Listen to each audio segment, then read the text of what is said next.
Hey kids, this is Ivan. How you doing? Today I want to talk to you about something a little weird. Back in the day, we used to get Dragon magazine, and this is one I bought in 1983. And every once in a while, they would come out with an NPC class. You weren't allowed to play this. This is an NPC. This is like absolutely telling you to go beg your DM to go play that. Can I please play this class? Because it's cool. And there were things like the Archer and the Duelist and all these. I think actually the Cavalier was introduced as an actual subclass itself, but a bunch of NPC classes that were kind of cool and unusual and different.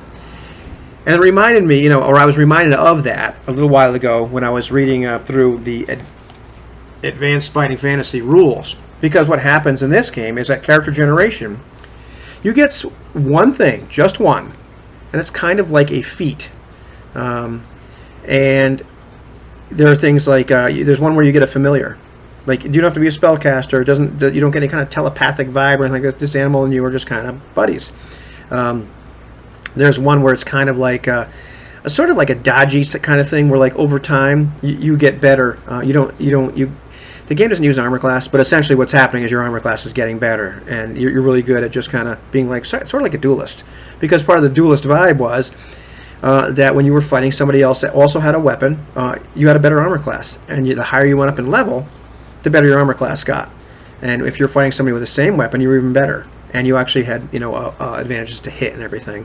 And I think also that class had something where the last blow, if somebody's going to finish you off, you could make a saving throw and you could not die. You could be unharmed by that. That's kind of a cool vibe. But also what I liked about that is that that happens over time, because that's basically a level-based thing. I'm not huge into feats, to be honest with you. I don't like to feat trees and things like D20 because they're power gamey, and that's not me. And I was watching a video by Matt Colville. I just kind of discovered his channel, so just watching his stuff and any interesting stuff. But he talked about how he doesn't use that in 5th edition D&D. And by the way, that's something that I'd like to take a look at, to see how good 5th edition D&D is. Because I have this feeling that I might actually like it. Don't tell anybody. But anyhow, I like the idea that I really don't want to differentiate characters based on feats. I like the whole fluff type of thing, where as Matt was saying, you can give throw players a bone, and maybe they're somebody important. Give them some kind of thing to make them feel special. However, having said that, I like the fact that in Advanced Fighting Fantasies, the talents aren't really all that game breaking. They're a little bit different, and they run the gamut of things you think of as feats, and some of the things are just like animals. You're kind of a friend to all animals. Like, animals will not attack you. Some really kind of bizarre ones in there, but some are like better spell focus, etc. There's some that kind of give you a little bit of a teeny bit of a combat advantage in one area, or something where you're kind of fleet-footed, so you're run faster than everybody else, that sort of thing. I like the idea that you get one. And I also kind of dig the vibe that they don't have it here. I mean, the one thing that does kind of get better is that, sort of swashbuckler, I think they call it, as a talent. And that can get better over time.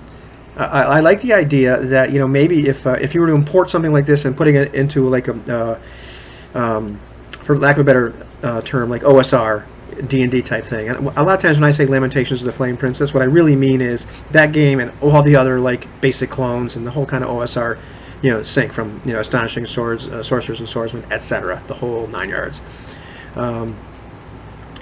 You can port something like that in there where it really isn't mechanically it doesn't give you a huge advantage, but it's something, and it makes the character just a little bit special, kind of.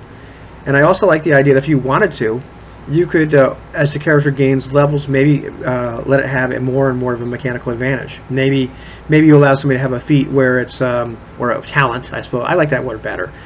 Or maybe they're just kind of good with a sword, and at first all that does is it gives them a +1 to damage. But over time, maybe they start to are able to disarm people. If they roll a natural 20, they can disarm their opponent. That sort of stuff. And maybe later on, maybe they get they'll do critical damage at like a 19 or 20 or something. Make it up. I like that idea that if somebody really wants to have something that differentiates their character, their story isn't doing it, whatever kind of like fluff type thing isn't doing it for them, a character generation, maybe give them something that's just a little extra. It's a food for thought. Will I actually do this? I don't know, but I kind of like the you know, it made me smile when I saw these talents because they weren't game breakers like you think of feats as being, and I like that. And it kind of reminded me of the Duelist.